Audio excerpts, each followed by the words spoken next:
Lorsque depuis une fiche fournisseur, vous ajoutez un article, il vous sera demandé d'indiquer la quantité minimale de commande, le conditionnement à la commande et le nombre d'unités à stocker. Revenons sur chacun de ces trois champs pour bien les comprendre et éviter de faire des erreurs lors de l'ajout d'un article.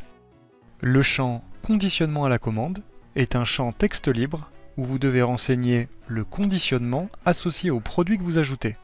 Par exemple, il peut s'agir d'un article commandable par carton de 5 machines ou encore par lot de 100 boîtes de 10 unités. Le champ quantité minimale de commande est un champ de type nombre qui, comme son nom l'indique, vous invite à renseigner la quantité minimale de commande. Mais attention, il s'agit de la quantité relative au conditionnement de votre article.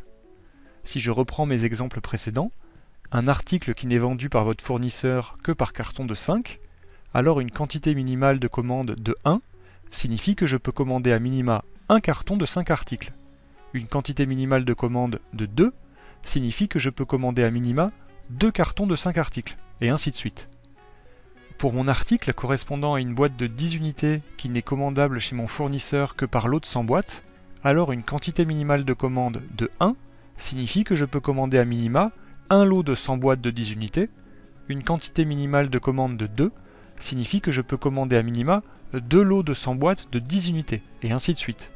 Je le répète, la quantité minimale de commande est bien relative au conditionnement de l'article et non à l'article. Enfin, le champ unité à stocker est le champ le plus important car il a une incidence sur votre niveau de stock.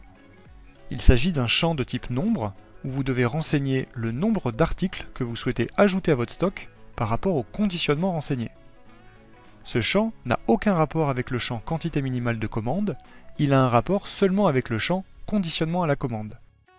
Si une nouvelle fois je reprends mes précédents exemples, pour un conditionnement d'un carton de 5 machines, vous devez indiquer dans le champ unité à stocker 5 si vous souhaitez intégrer 5 machines à votre stock pour cette référence lorsque vous réceptionnez votre commande. Et pour un conditionnement par lot de 100 boîtes de 10 unités, vous devez renseigner 1, 100 ou 1000 en fonction de si vous souhaitez intégrer 1, 100 ou 1000 à votre stock lorsque vous réceptionnez votre commande. Pour ce champ, posez-vous la question de comment est consommé votre article chez le patient que vous livrez. Lui livrez-vous une machine ou 5 machines? Lui livrez-vous 100 boîtes de 10 unités? Une boîte de 10 unités? Ou peut-être seulement même une unité?